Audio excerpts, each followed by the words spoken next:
Budget पेश करेंगी कि क्या भारत जो है चौथी से तीसरी बड़ी आर्थिक शक्ति की तरफ आगे बढ़ेगा, क्या विकसित भारत का सपना साकार होगा, क्या डिफेंस सेक्टर की तरफ और मजबूती होगी, और शायद इसीलिए उम्मीदों का बजट इसे कहा जा सकता है। पॉलिटिकल विल की बात करते हैं, जियो पॉलिटिक्स का बड़ा असर देखने को मिलेगा।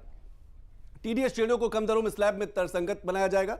विवादों में फंसे 1.53 लाख करोड़ जो है अनलॉक के लिए माफी योजना, व्यापार को और आसान किया जाएगा। लेकिन आप देखिए, जियो पॉलिटिक्स देखते हुए रक्षा खर्च के लिए पिछली बार 2025 में जब बजट पेश किया गया 6.81 लाख करोड़ का डिफेंस का बजट था। और सीधे चलते हैं पार्लियामेंट, सीधे चलते हैं लोकसभा, जहां पर वित्त मंत्री जो है निर्मला सीतारमण जो है बजट पेश करने जा रही है।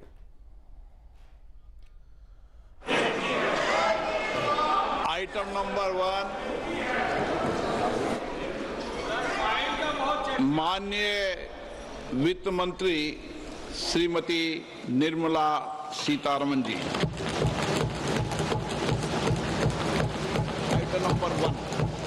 Item number one. Sir, with your permission, I rise to lay on the table a copy each of the following papers, Hindi and English versions, under Article 281 of the Constitution. Report for 2026 to 2031, Volume 1, Main Report of the 16th Finance Commission. 2. Report for 2026-2031, Volume 2, Annexures of the 16th Finance Commission. Number 3, explanatory memorandum as to the action taken on the recommendations contained in the above report. Item number 2, माननीय वित्त मंत्री Nirmala Sitharaman ji.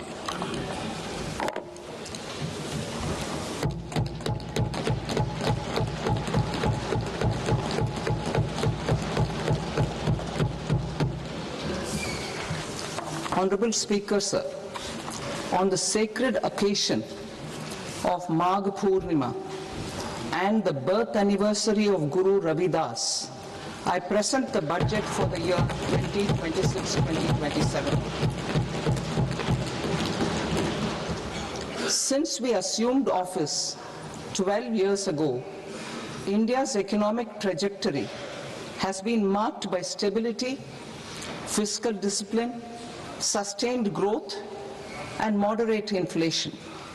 This is the result of conscious choices we have made, even in times heightened uncertainty and disruption. Our government, led by Honorable Prime Minister Modi, has decisively and consistently chosen action over ambivalence, reform over rhetoric, and people over populism. We have pursued far-reaching structural reforms, fiscal prudence and monetary stability, whilst maintaining a strong thrust on public investment. Keeping Atmanirbharta as a lodestar, we have built domestic manufacturing capacity, energy security, and reduced critical import dependencies. Simultaneously, we have ensured that citizens benefit from every action of the government, undertaking reforms to support employment generation, agricultural productivity, household purchasing power, and universal services to people. These measures have delivered a high growth rate of around 7% and helped us make substantial strides in poverty reduction and improvement in the lives of our people. Today, we face an external environment in which trade and multilateralism are imperiled and access to resources and supply chains are disrupted. New technologies are transforming production systems while sharply increasing demands on water, energy, and critical minerals. India will continue to take confident steps towards Vikasit Bharat, balancing ambition with inclusion. As a growing economy with expanding trade and capital needs, India must also remain deeply integrated with global markets, exporting more and attracting stable long-term investment. As I begin Part A, I want to express my gratitude to the people for standing firmly with us as we forge our way together towards becoming one of the largest economies of the world.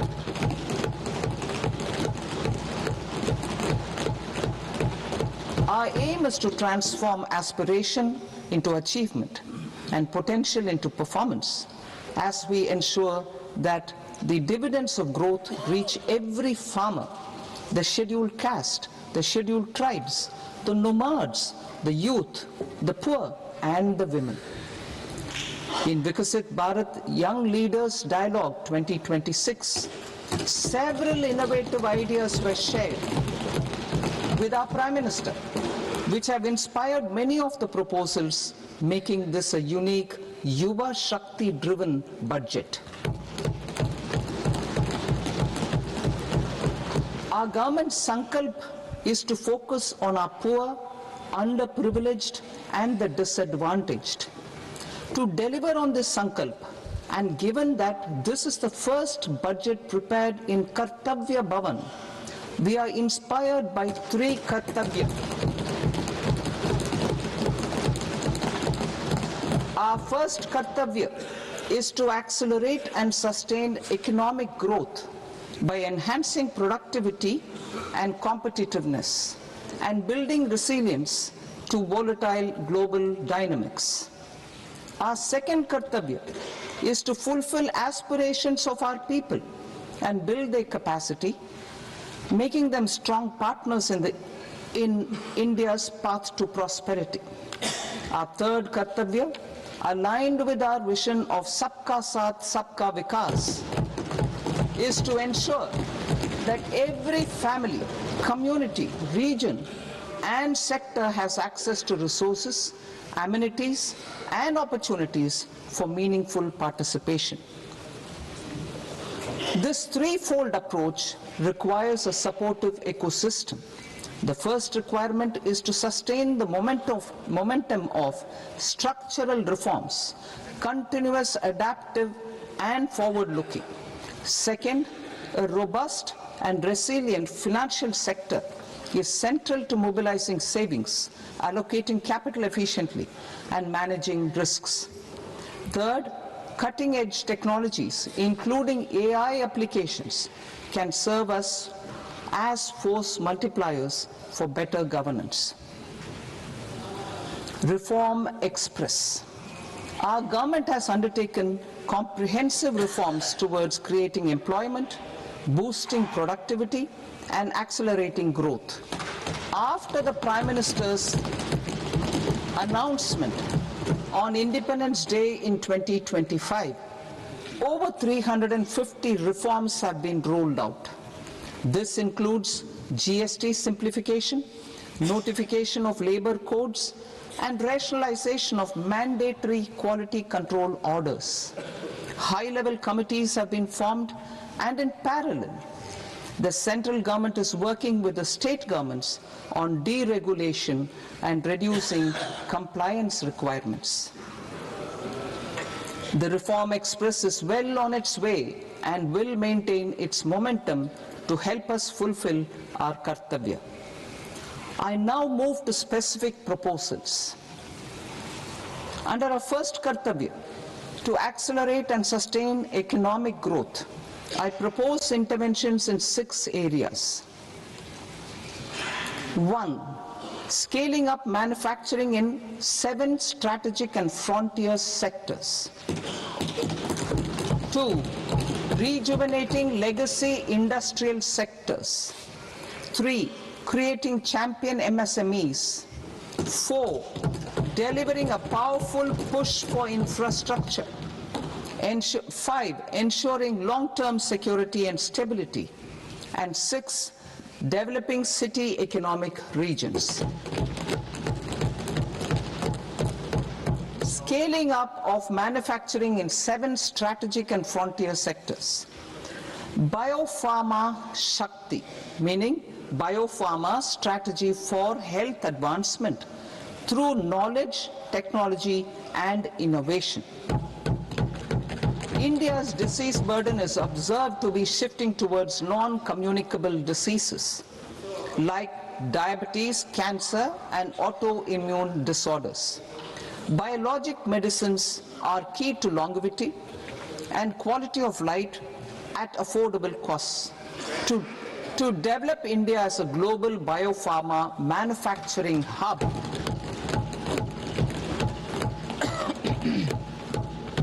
I propose the Biopharma Shakti with an outlay of 10,000 crores over the next 5 years. This will build the ecosystem for domestic production of biologics and biosimilars. The strategy will include a biopharma-focused network with 3 new national institutes of pharmaceutical education and research, popularly known as NIPERs, and upgrading 7 existing ones. It will also create a network of 1,000 accredited India clinical trials sites. We propose to strengthen the Central Drug Standard Control Organization to meet global standards and approve timeframes through and approval timeframes through a dedicated scientific review cadre and specialists. India's semiconductor mission 1.0 expanded India's semiconductor sector capabilities. Building on this, we will launch ISM 2.0 to produce equipment and materials, design full-stack Indian IP, and fortify supply chains. We will also focus on industry-led research and training centers to develop technology and skilled workforce. The Electronics Components Manufacturing Scheme, launched in April 2025 with an outlay of 22,919 crores, already has investment commitments at double the targets. We propose to increase the outlay to 40,000 crores to capitalize on this momentum.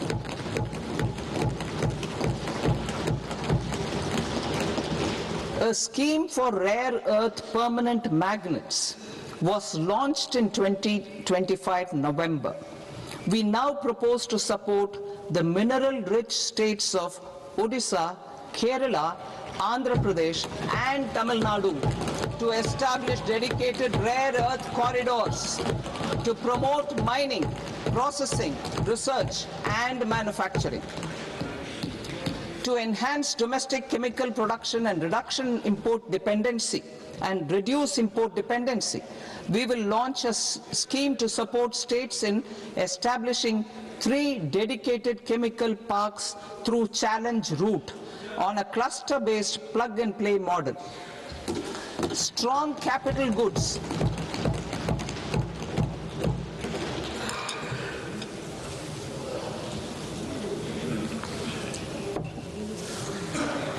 Strong capital goods capability is a determinant of productivity and quality across different sectors. Towards building this capacity, I propose the following. High-tech tool rooms will be established by central public sector enterprises at 2 locations as digitally enabled automated service bureaus that locally design, test, and manufacture high-precision components at scale and at lower cost. 2. A scheme for enhancement of construction and infrastructure equipments will be introduced to strengthen domestic manufacturing of high value and technologically advanced CIE. This can range from lifts in a multi-storied apartment or firefighting equipment in multiplexes, large or small, and to tunnel boring equipments for building metros and high-altitude roads. I also propose a scheme for container manufacturing to create a globally competitive container manufacturing ecosystem with a budgetary allocation of 10,000 crores over a 5-year period. For the labor-intensive textile sector, I propose an integrated program with 5 subparts. 1. The National Fiber Scheme for self-reliance in natural fibers, such as silk, wool, and jute, man-made fibers, and new age fibers. Textile expansion and employment scheme to modernize traditional clusters with capital support for machinery, technology upgradation, and common testing and certification centers. 3. The National Handloom and Handicraft Program to integrate and strengthen existing schemes and ensure targeted support for weavers and artisans. Tex Eco initiative to promote globally competitive and sustainable textiles and apparels. Samarth 2.0 to modernize the upgrade the textile skilling ecosystem through collaboration with industry and academic institutions. Further, I propose to set up mega textile parks in challenge mode. They can also focus on bringing value addition to technical textiles. I propose to launch the Mahatma Gandhi Gram Swaraj initiative to strengthen khadi, handloom and handicrafts. This will help in global market linkage and branding. It will streamline and support training, skilling, quality of process and production. This will benefit our weavers, village industries, one district, one product ODOP initiative, and also our rural youth. India has the potential to emerge as a global hub for high quality, affordable sports goods. I propose a dedicated initiative for sports goods that will promote manufacturing, research and innovation in equipment design as well as material sciences. Rejuvenation of legacy industrial clusters. I propose to introduce a scheme to revive 200 legacy industrial clusters to improve their cost competitiveness and efficiency through infrastructure and technology upgradation. Creating champion SMEs and supporting micro enterprises. Recognizing MSMEs as a vital engine of growth, I propose a three-pronged approach to help them grow as champions. Equity support. I propose to introduce a dedicated 10,000 crores SME growth fund to create future champions, incentivizing enterprises based on select criteria. I also propose to top up the Self-Reliant India Fund set up in 2021 with 2,000 crores to continue support to micro enterprises and maintain their access to risk capital. Liquidity support. With TREADS, more than 7 lakh crore has been made available to MSMEs. To leverage its full potential, I propose 4 measures. 1. Mandate TREADS as the transaction settlement platform for all purchases from MSMEs by CPSEs, serving as a benchmark for other corporates. 2. Introduce a credit guarantee support mechanism through CGTMSE for invoice discounting on TREADS platform. 3. Link GEM with TREADS for sharing information with financiers about government purchases from MSMEs, encouraging cheaper and quicker financing. 4. Introduce TREADS receivables as asset-backed securities, helping develop a secondary market, enhancing liquidity and settlement of transactions. Professional support. Government will facilitate professional institutions such as the ICAI, ICSI, ICMAI to design short-term modular courses and practical tools to develop a cadre of corporate mitras, especially in Tier 2 and Tier 3 towns. These accredited para-professionals will help MSMEs meet compliance requirements at affordable costs. Infrastructure. During this past decade, our government has undertaken several initiatives for large-scale enhancement of public infrastructure, including through new financing instruments such as Infrastructure Investment Trust (InvITs) and Real Estate Investment Trust (REITs), and institutions like NIIF and NABFID. We shall continue to focus on developing infrastructure in cities with over 5 lakh population, that is tier 2, tier 3 cities, which have expanded to become growth centers. Public capital expenditure has increased manifold from 2 lakh crore in 2014-15 to an allocation of 11.2 lakh crore in BE 25-26.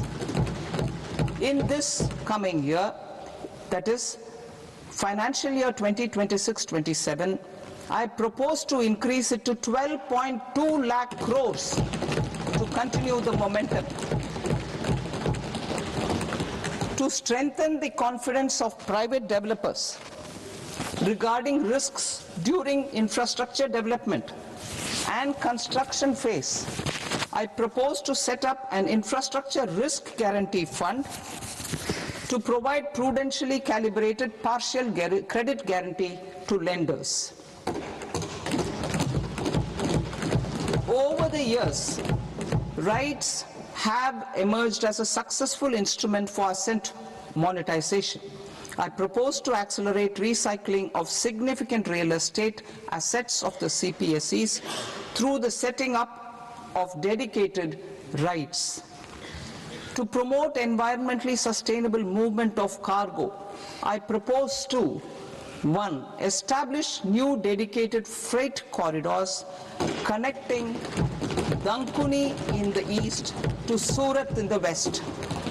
Operationalize 20 new national waterways over the next 5 years. Starting with National Waterways 5 in Orissa to connect mineral-rich areas of Talcher and Angul and industrial centers like Kalinga Nagar to the ports of Paradeep and Dhamra. Training institutes will be set up as regional centers of excellence for development of required manpower for these waterways. This will benefit youth in the entire stretch of the waterways to train and acquire skills. Further, a ship repair ecosystem catering to inland waterways will also be set up at Varanasi and Patna. And C, launch a coastal cargo promotion scheme for incentivizing a modal shift from rail to road to increase the share of inland waterways and coastal shipping from 6% to 12% by 2047. To enhance last mile and remote connectivity and promote tourism, I propose to give incentives to indigenize manufacturing of seaplanes. A seaplane VGF scheme will be also introduced to provide support for operations. Carbon capture, utilization and storage. Aligning with the roadmap launched in December 2025, the carbon capture, utilization and storage technologies at scale will achieve higher readiness and in end-use application across 5 industrial sectors, including power, steel, cement, refineries, and chemicals. An outlay of 20,000 crore is proposed over the next 5 years for this purpose. City economic regions. Cities are India's engines of growth, innovation, and opportunities. We shall now focus on tier 2, tier 3 cities and even temple towns which need modern infrastructure and basic amenities. This budget aims to further amplify the potential of cities to deliver the economic power of agglomerations by mapping city economic regions based on their specific growth drivers.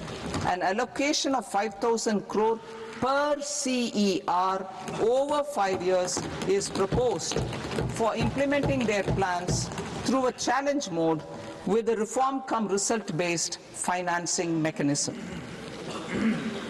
In order to promote environmentally sustainable passenger systems, we will develop 7 high-speed rail corridors between cities as growth connectors, namely Mumbai to Pune, Pune to Hyderabad, Hyderabad to Bengaluru, Hyderabad to Chennai, Chennai to Bengaluru, Delhi to Varanasi, Varanasi to Siliguri.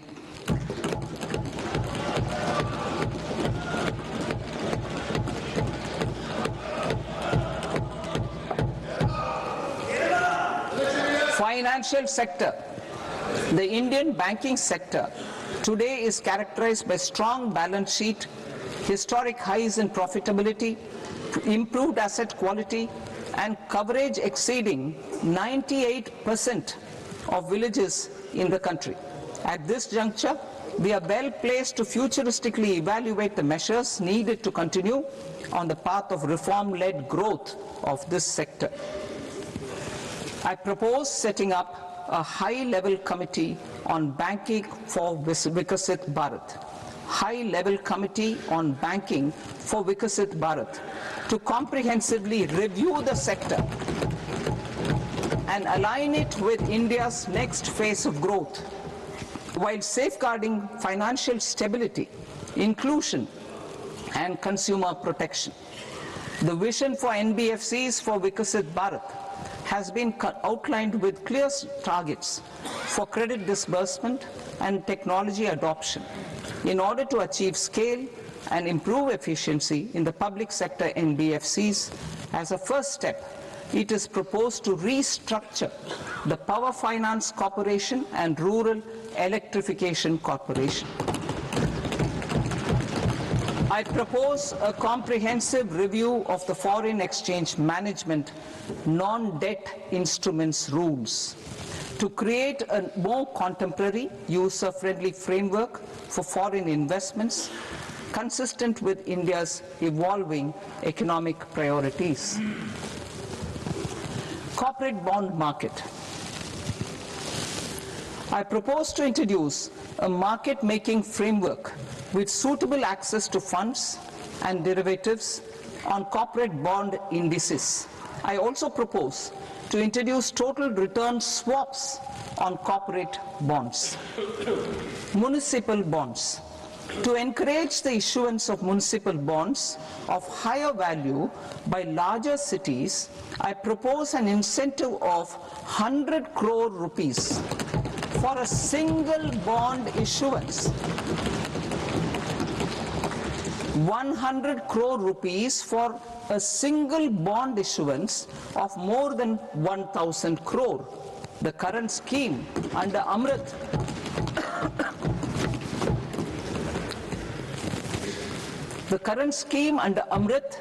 which incentivizes issuances up to 200 crores only, will also continue to support smaller and medium towns.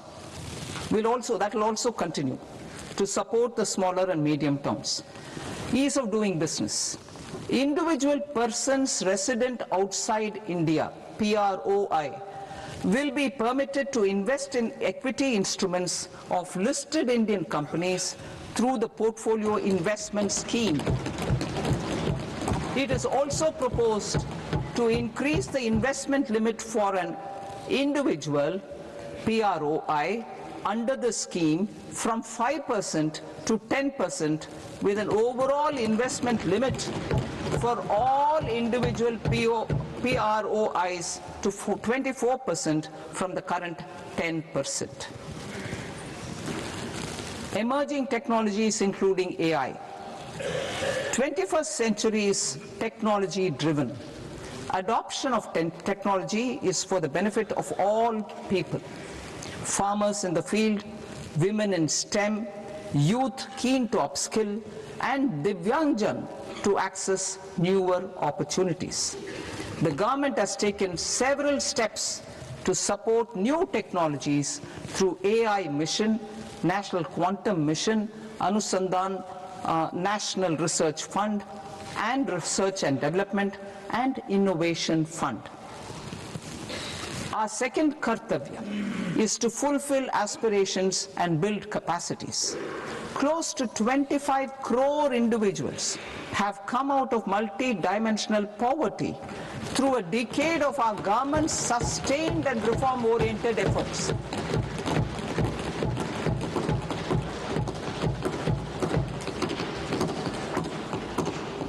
Our government has therefore decided to place a renewed emphasis on the service sector to provide a pathway to fulfilling aspirations of a youthful India with the following measures.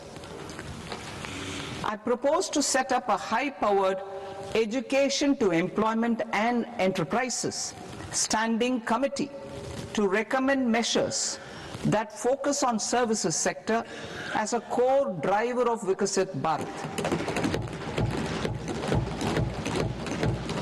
This will make us a global leader in services with a 10% global share by 2047. The committee will prioritize areas to optimize the potential for growth, employment, and exports. They will also assess the impact of emerging technologies, including AI, on jobs and skill requirements and propose measures thereof.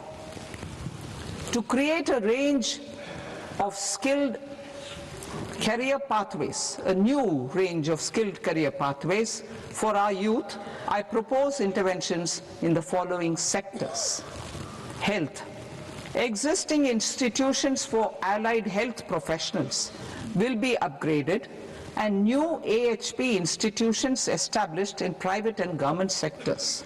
This will cover 10 selected disciplines, including optometry, radiology, anesthesia, OT technology, applied psychology and behavioral health, and add 1 lakh AHPs over the next 5 years. A strong care system covering geriatric and allied care services will be built. A variety of NSQF aligned programs will be developed to train multi-skilled caregivers, combining core care and allied skills such as wellness, yoga, and operation of medical assistive devices. In the coming year, 1.5 lakh caregivers will be trained.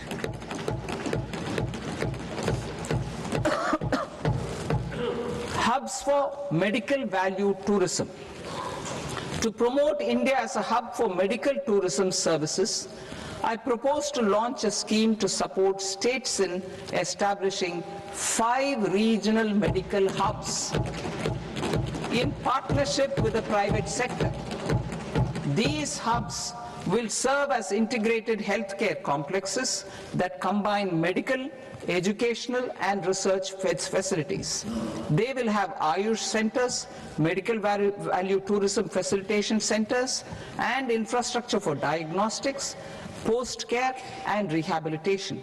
These hubs will provide diverse opportunities, job opportunities for health professionals, including doctors and AHPs.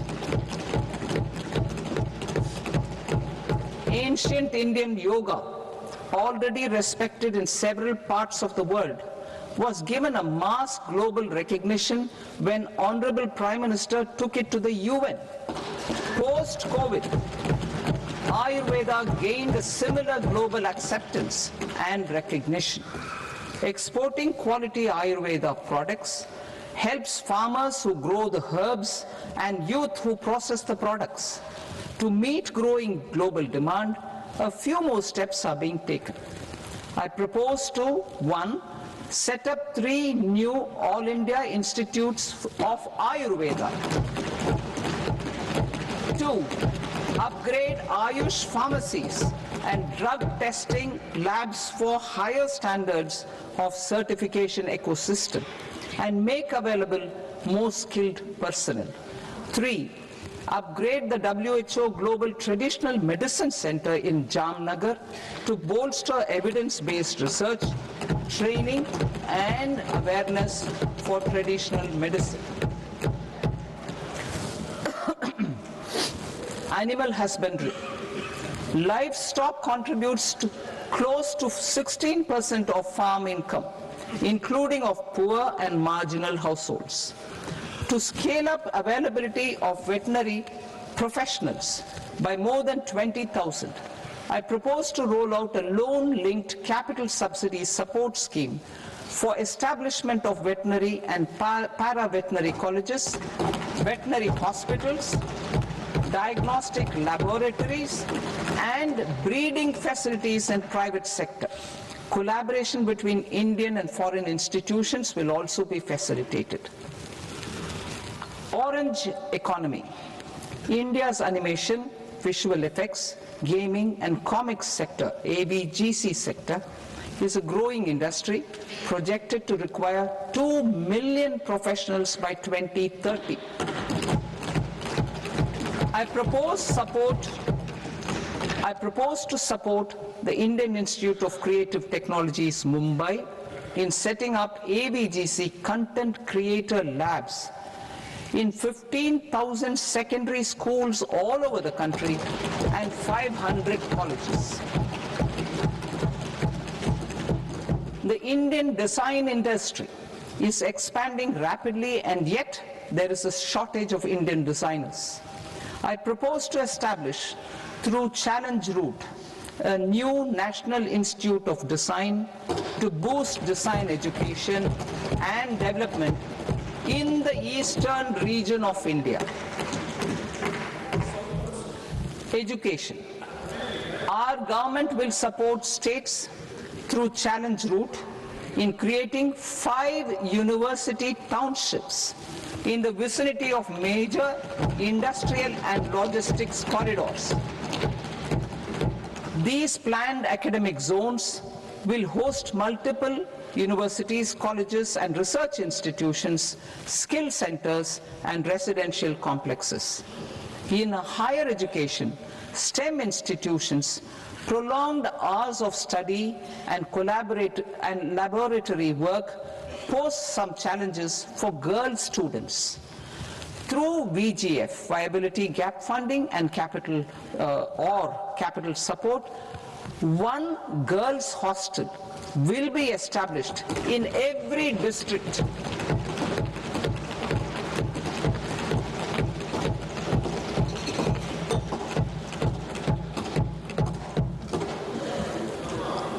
To promote astrophysics and astronomy via immersive experiences, 4 telescope infrastructure facilities will be set up or upgraded.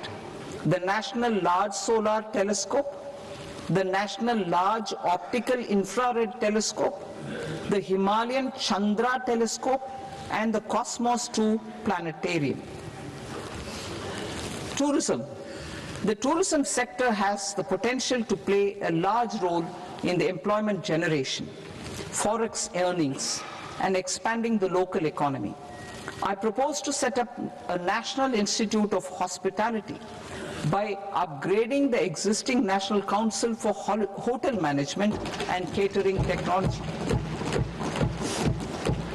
It will function as a bridge between academia, industry, and government.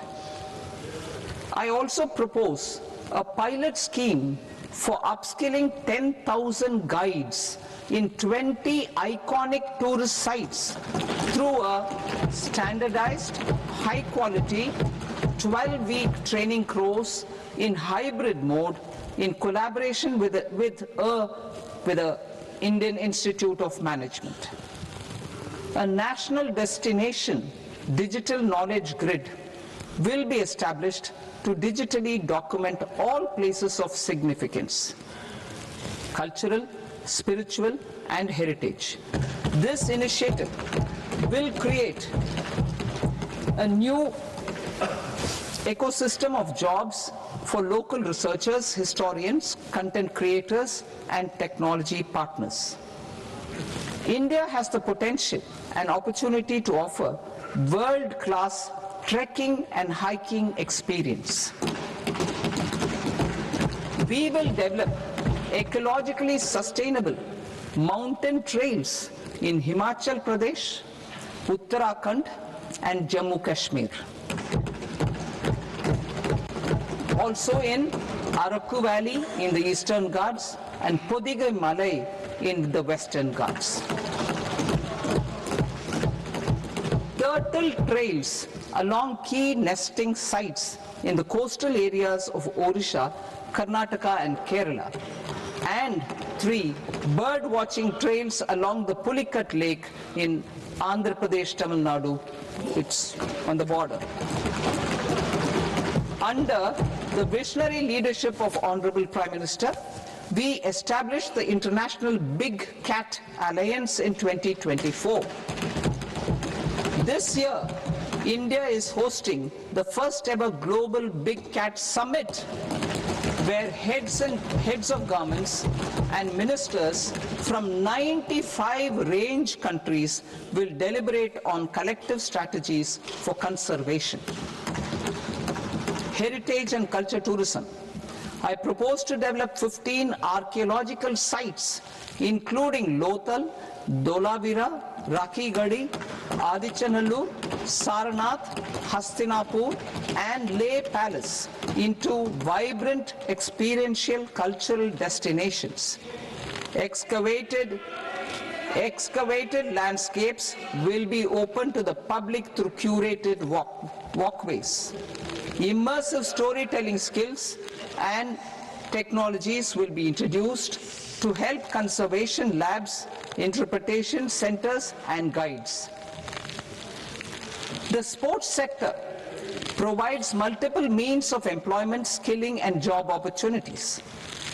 Taking forward the systematic nurturing of sports talent, which is set in motion through the Khelo India program earlier, I propose to launch a Khelo India mission to transform the sports sector over the next decade. The mission will facilitate an integrated talent development pathway supported by training centers, which are foundational, intermediate, and elite levels. B, systematic development of coaches and support staff. C, integration of sports science and technology. D, competitions and leagues to promote sports culture and provide platforms. And E, development of sports infrastructure for training and competition. Our third Kartavya aligns with our vision of Sabka Saath, Sabka Vikas towards Vikasit Bharat. This requires targeted efforts for 1, increasing farmer incomes through productivity enhancement and entrepreneurship, with special attention to small and marginal farmers. B, empowering Divyangjan through access to livelihood opportunities, training, and high-quality assistive devices. C, empowering the vulnerable to access mental health and trauma care.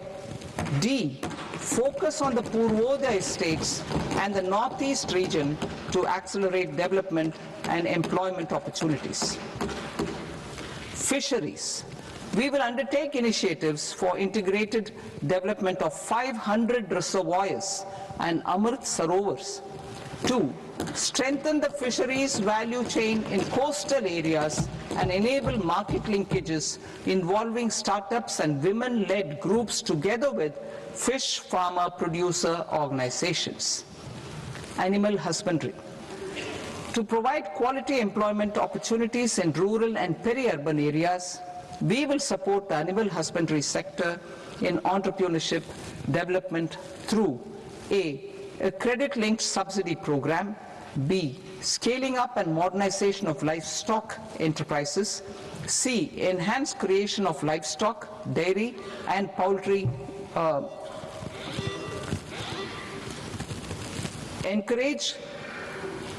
Sorry, I'll read that again. Enhance creation of livestock, dairy and poultry focused integrated value chains. And D, encourage creation of livestock farmer producer organizations. High value agriculture.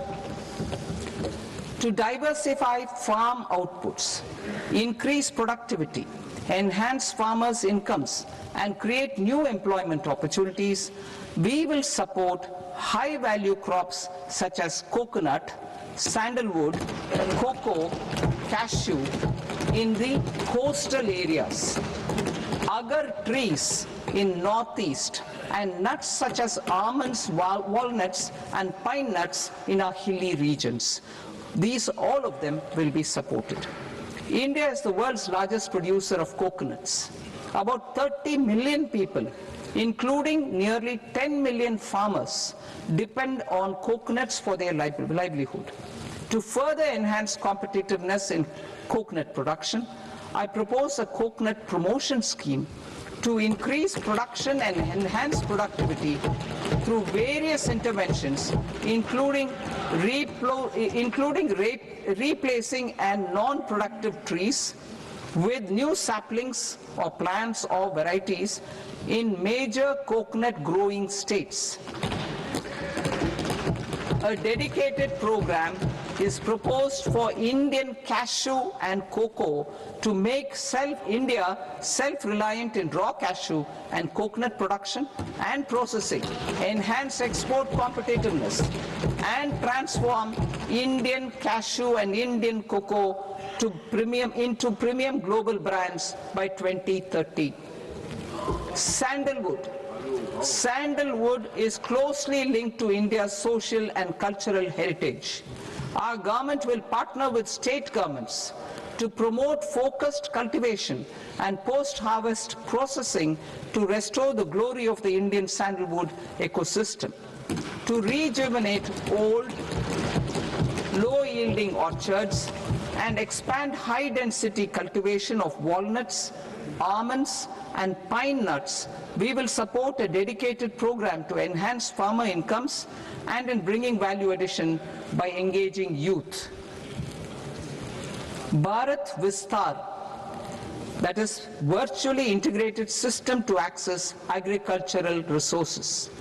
I propose to launch Bharat Vistar, a multilingual AI tool that shall integrate the AgriStack portals and the ICAR package on agricultural practices with AI systems. This will enhance farm productivity, enable better decisions for farmers, and reduce risk by providing customized advisory support. She Marts for rural women-led enterprises. Building on the success of Lakpati Didi program, I propose to help women take the next step from credit-linked livelihoods to being owners of enterprises.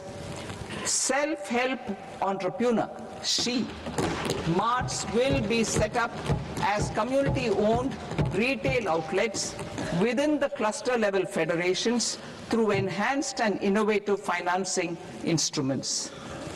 Empowering Divyangjan. Divyangjan Kaushal Yojana. Information technology, AVGC sectors, hospitality and food and beverages sectors often offer task-oriented and process-driven roles which are suitable for Divyangjan. We will ensure dignified livelihood opportunities through industry-relevant and customized training specific to each Divyangjan group. Divyang Sahara Yojana. Timely access to high-quality assistive devices for all eligible Divyangjan is a fundamental need. I propose to 1. Support the Artificial Limbs Manufacturing Corporation of India, ALIMCO, to set up and to scale up production of assistive devices, invest in R&D and AI integration, strengthen PM Divyasha Kendras, and support setting up of assistive technology marts as modern retail style centers where Divyangjan and senior citizens can see, try and purchase assistive products. Reaffirming our commitment to mental health and trauma care. There are no national institutes for mental health care in North India. We will therefore set up a NIMHANS 2 and also upgrade national mental health institutes in Ranchi and in Tezpur as regional apex institutions. Emergencies expose families, particularly the poor and vulnerable, to unexpected expenditure. We will strengthen and increase these capacities by 50% in district hospitals by establishing emergency and trauma care centers. Focus on Purvodaya states and northeastern regions. Purvodaya, I propose the development of an integrated East Coast industrial corridor with a well-connected node at Durgapur, creation of 5 tourism destinations in 5 Purvodaya states, and the provision of 4,000 e-buses. Buddhist sites in northeastern region. The northeastern region is a civilizational confluence of Theravada and Mahayana or Vajrayana traditions. I propose to launch a scheme for development of Buddhist circuits in Arunachal Pradesh, Sikkim, Assam, Manipur, Mizoram and Tripura. The scheme will cover preservation of temples and monasteries, pilgrimage interpretation centers, connectivity and pilgrim amenities. 16th Finance Commission. On 17th November 2025, the 16th Finance Commission submitted its report to the President. As mandated under Article 281 of the Constitution, the government is to lay the report along with the explanatory memorandum on the action taken report on the recommendations of the Commission in Parliament, which, Sir, Honourable Speaker, you've allowed me to do at the commencement of this session. The government has accepted the recommendation of the Commission to retain the vertical share of devolution at 41%. As recommended by the Commission, I have provided 1.4 lakh crores of rupees to the states for the year 2026-2027 as Finance Commission grants. These include rural and urban local body and disaster management grants. Fiscal consolidation. Government has been delivering on our fiscal commitments consistently without compromising on social needs. To strive towards accepted standards of fiscal management in Budget 25-26, I had indicated that the central government would target reaching a debt to GDP ratio of 50 plus or minus 1% by 2030-31. In line with this, the debt to GDP ratio is estimated to be 55.6% of GDP in BE 26-27, compared to 56.1% of GDP in RE 25-26. A declining debt to GDP ratio will gradually free up resources for priority sector lending and expenditure by reducing the outgo on interest payments. One of the main operational instruments for debt targeting is the fiscal deficit. I am happy to inform this august House that I fulfilled my commitment made in 2021-2022 to reduce fiscal deficit below 4.5% of GDP by 25-26. In RE 25-26, the fiscal deficit has been estimated at par with BE of 2025-26 at 4.4% of GDP. In line with the new fiscal prudence path of debt consolidation, the fiscal deficit in BE 26-27 is estimated to be 4.3% of the GDP.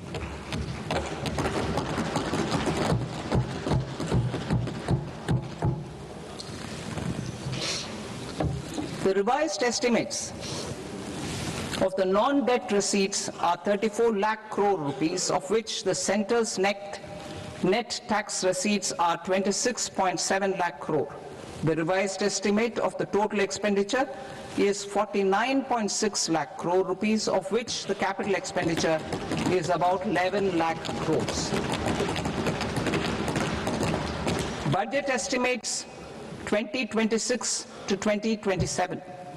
Coming to 26-27, the non-debt receipts and the total expenditure are estimated as 36.5 lakh crore and 53.5 lakh crore respectively. The centre's net tax receipts are estimated at 28.7 lakh crore rupees. To finance the fiscal deficit, the net market borrowings from dated securities are estimated at 11.7 lakh crore rupees. The balance financing is expected to come from small savings and other sources. The gross market borrowings are estimated at 17.2 lakh crore rupees. I'll now move to Part B. Part B, direct taxes.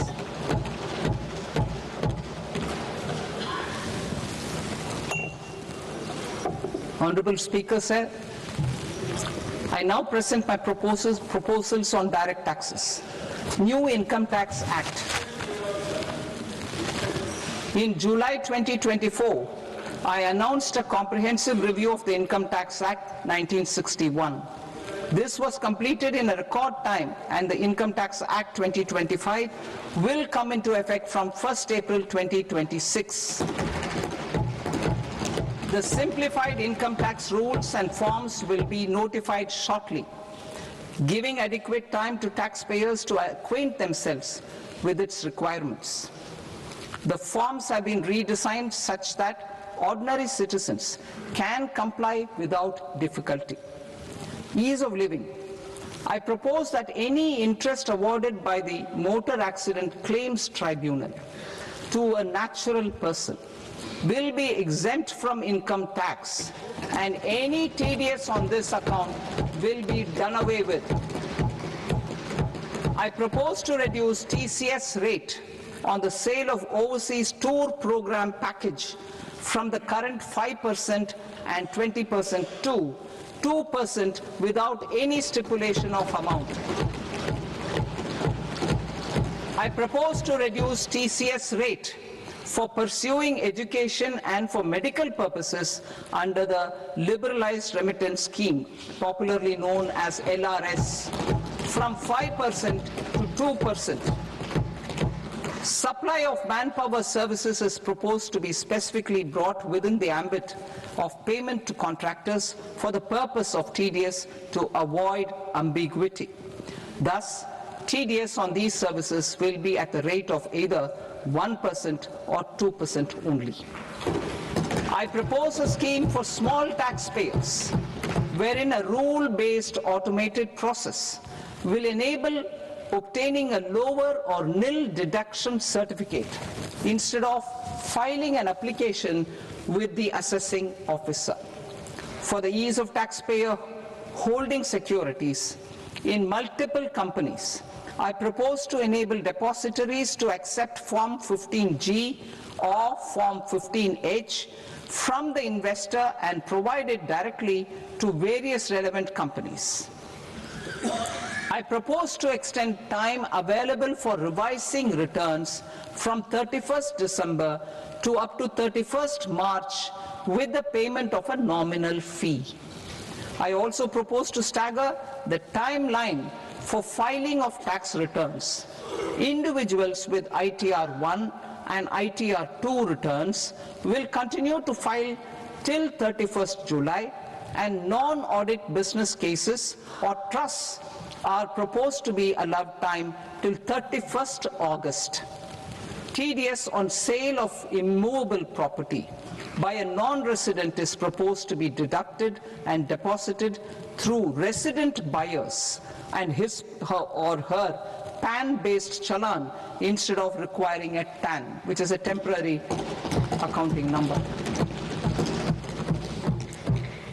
To address practical issues of small taxpayers like students, young professionals, tech employees, relocated NRIs, and such others, I propose to introduce a one-time 6-month foreign asset disclosure scheme for these taxpayers to disclose income or assets below a certain size.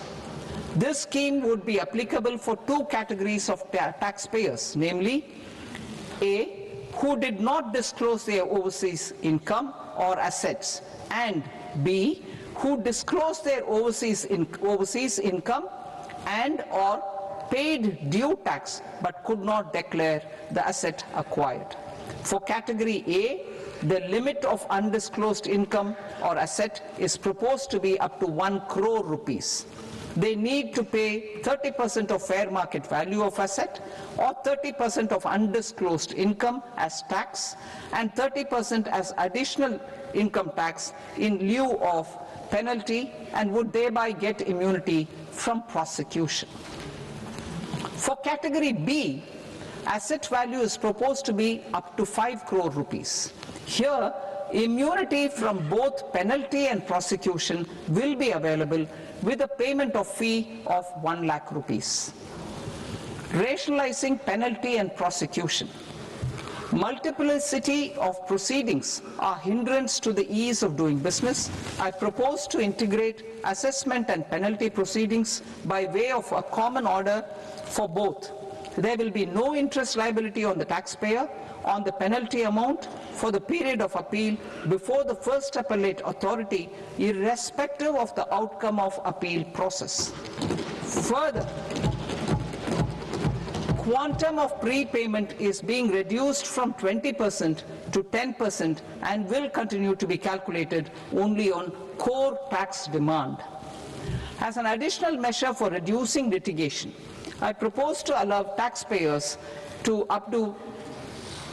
update their returns even after reassessment proceedings have been initiated, and an additional 10% tax rate over and above the rate applicable for the relevant year.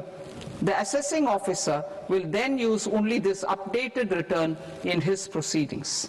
There is already a framework for immunity from penalty and prosecution in the cases of underreporting. I propose to apply this framework for immunity to misreporting too. However, in such a case, the taxpayer will need to pay 100% of the tax amount as an additional income tax over and above the tax and interest due. Penalties for certain technical defaults, such as failure to get accounts audited, non-furnishing of transfer pricing audit report, and default in furnishing statement for financial transactions, are proposed to be converted into fee.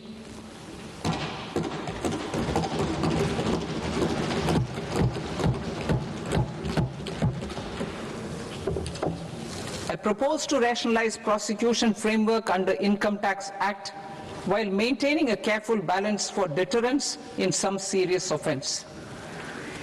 Non-production of books of account and documents and requirement of tedious payment where payment is made in kind are being decriminalized. Further, minor offenses will attract fine only.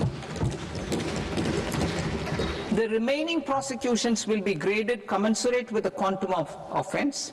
They will entail only simple imprisonment with maximum imprisonment reduced to 2 years and power to courts to convert even those into fines. There is no penalty. There is no penalty presently for non-disclosure of non-immovable foreign assets with aggregate value less than 20 lakh rupees. I propose to also provide them with immunity from prosecution with retrospective effect from 1/10/2024.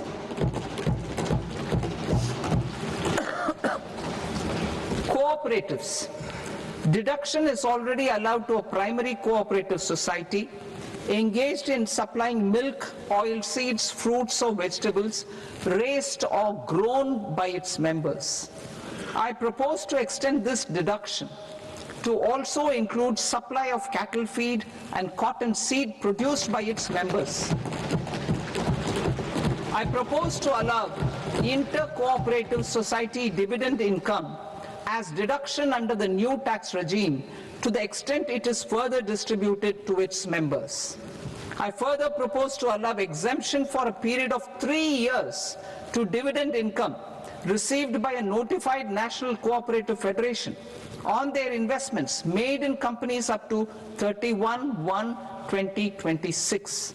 This exemption would be allowed only for dividends further distributed to its member cooperatives.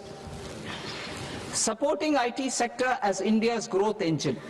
India is a global leader in software development services, IT-enabled services, knowledge process outsourcing services, and contract R&D services relating to software development. These businesses and their segments are quite interconnected with each other.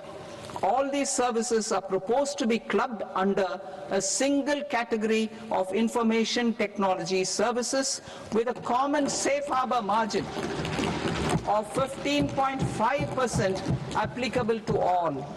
The threshold for availing safe harbor for IT services is being enhanced substantially from 300 crore rupees to 2,000 crore rupees.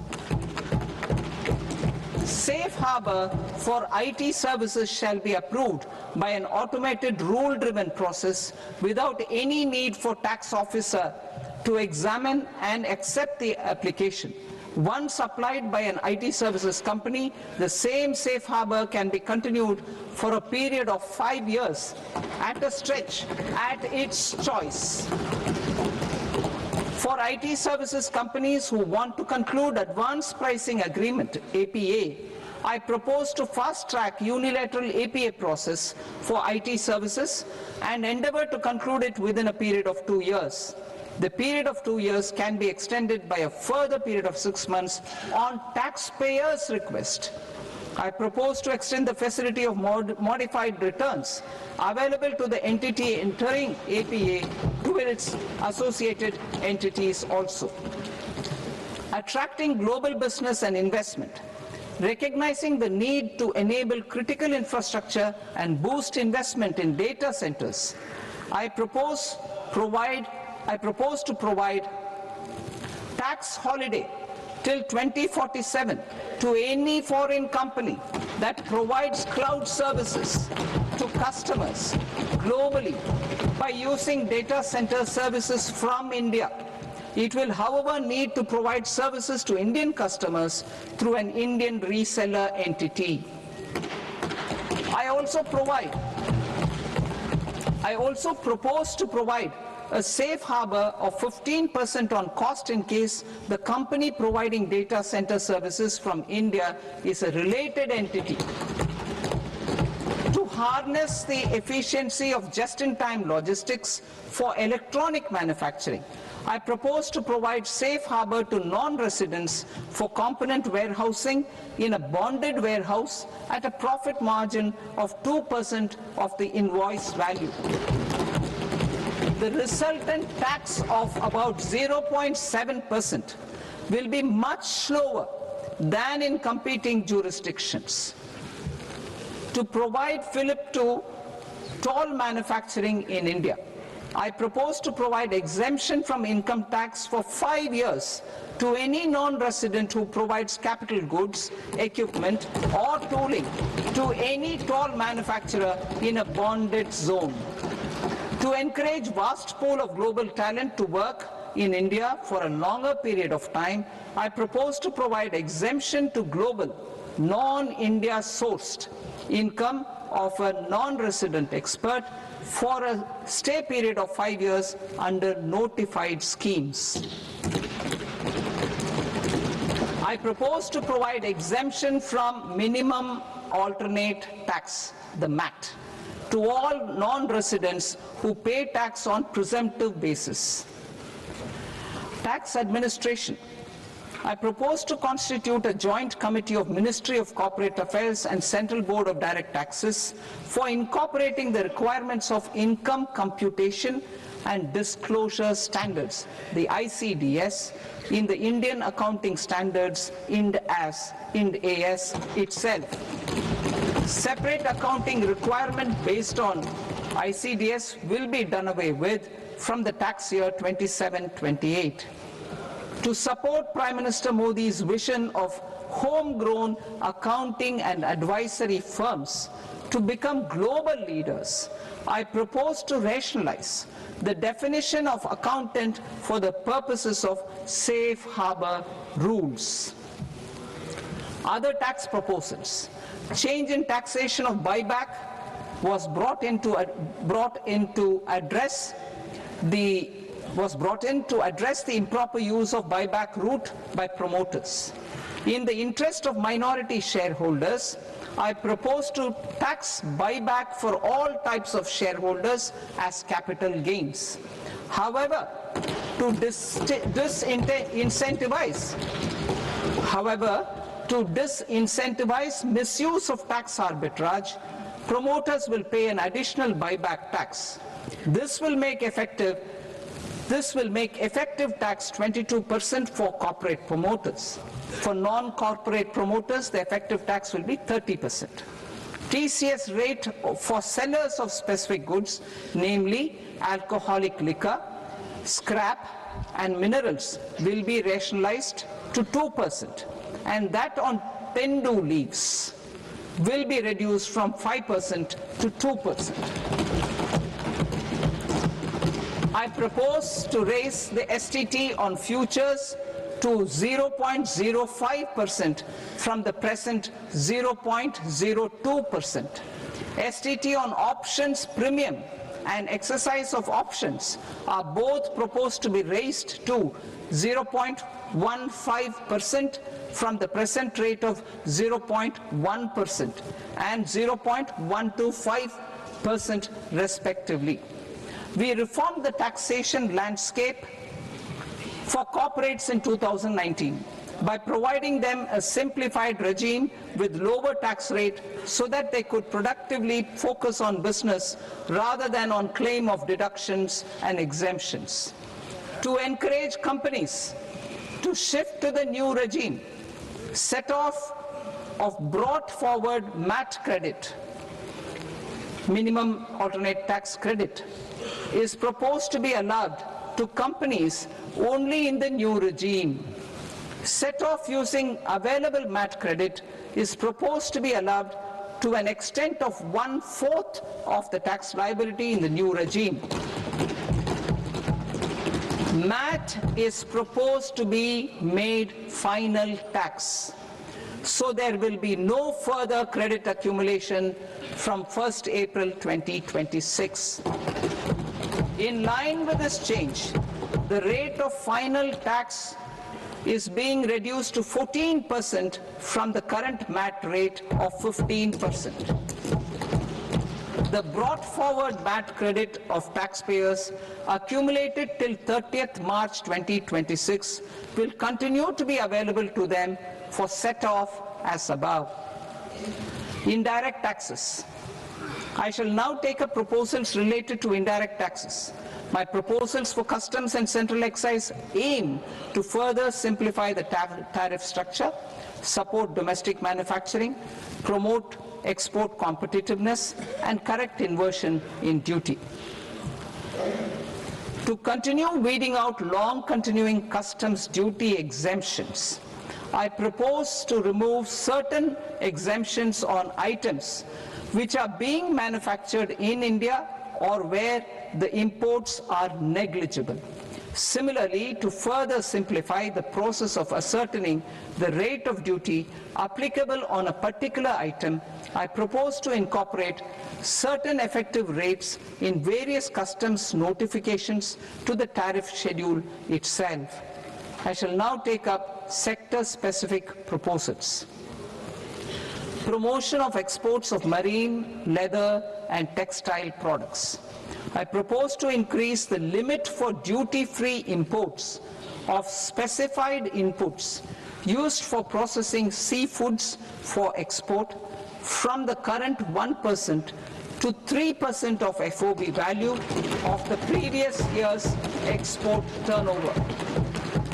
I also propose to allow duty-free imports of specified inputs, which is currently available for exports of leather or synthetic footwear, to exports of shoe uppers as well. I propose to extend the time period for export of final product from the existing 6 months to 1 year for exporters of leather or textile garments, leather or synthetic footwear, and other leather products. Energy transition and security. I propose to extend the basic customs duty exemption given to capital goods used for manufacturing lithium-ion cells for batteries to those used for manufacturing lithium-ion cells for battery energy storage systems also. I propose to exempt basic customs duty on import of sodium antimonate for use in manufacture of solar glass. Nuclear power. I propose to extend the existing basic customs duty exemption on imports of goods required for nuclear power projects till the year 2035 and expand it for all nuclear plants irrespective of their capacity. Critical minerals. It is proposed to provide basic customs duty exemption to the import of capital goods required for the processing of critical minerals in India. Biogas blended CNG. I propose to exclude the entire value of biogas while calculating the central excise duty payable on biogas blended CNG. Civil and defense aviation.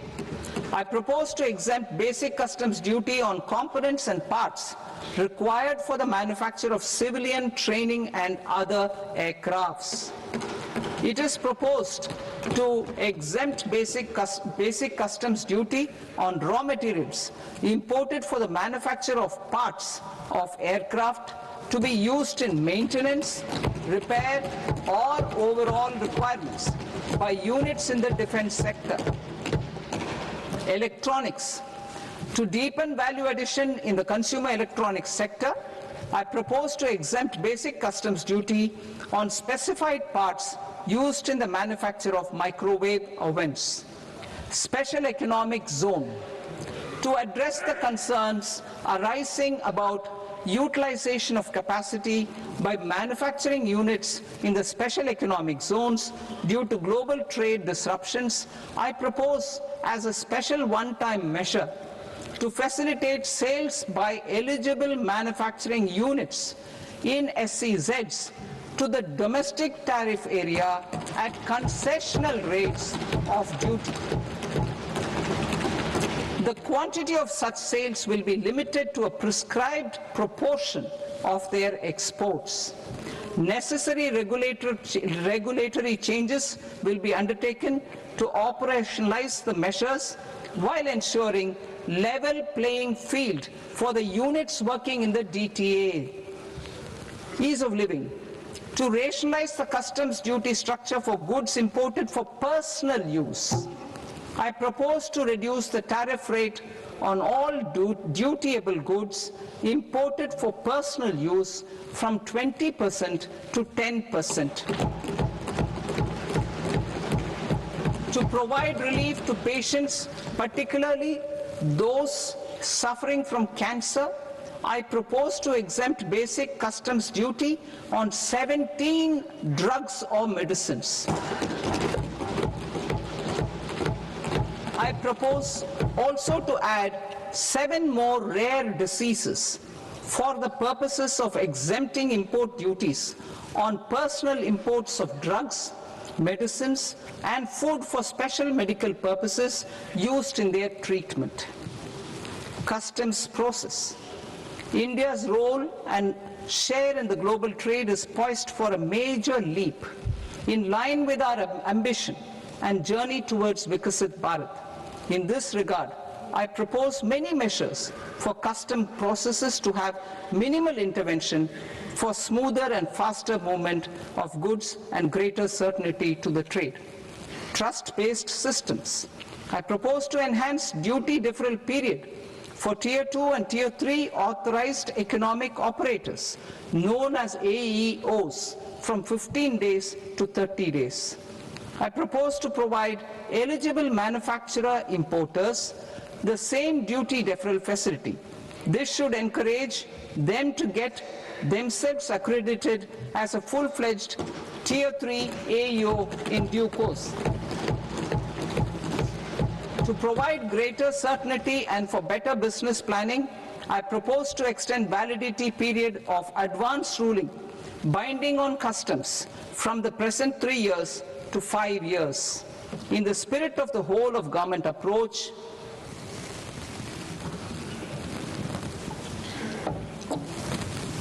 government agencies will be encouraged to leverage AEO accreditation for preferential treatment in clearing their cargo.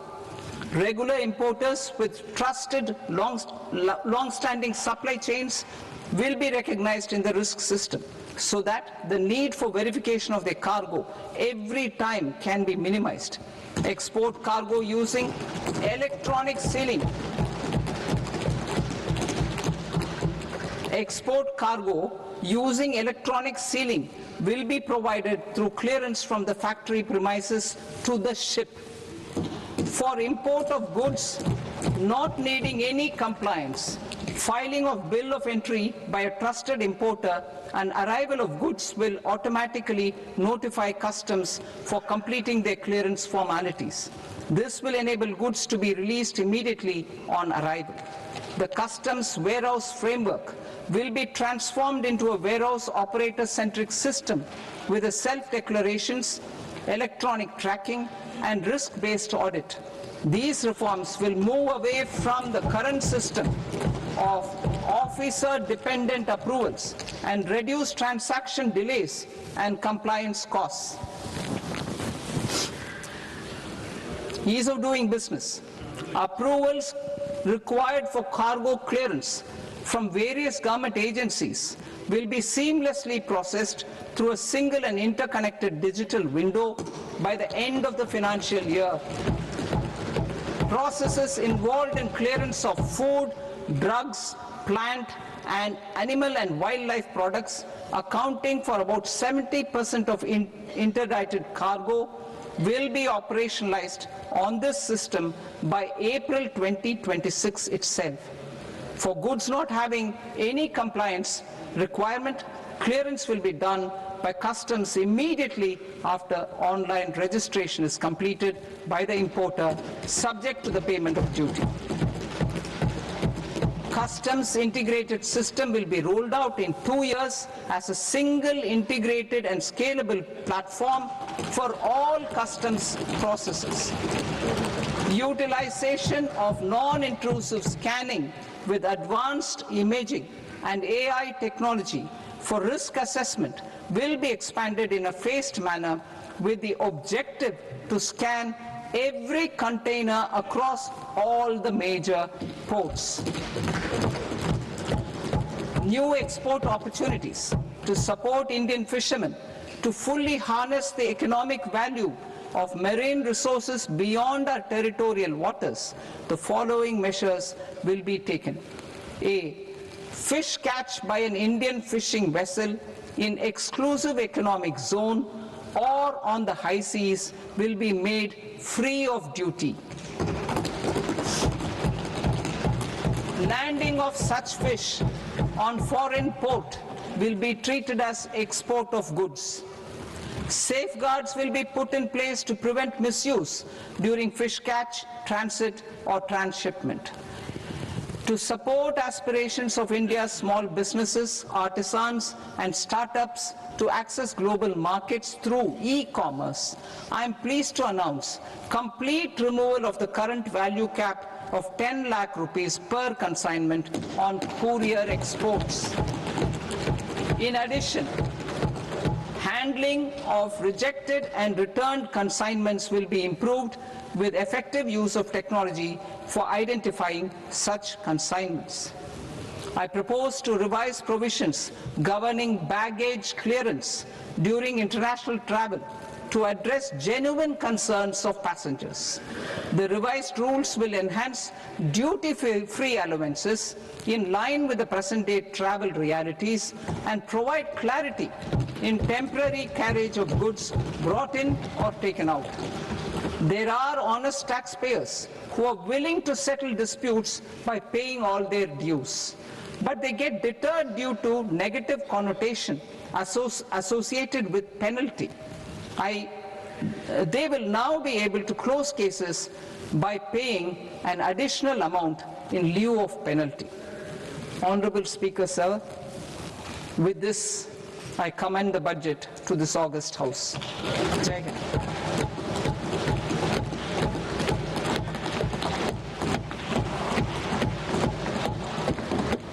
One and a half hours. Item number 3 माननीय वित्त मंत्री जी।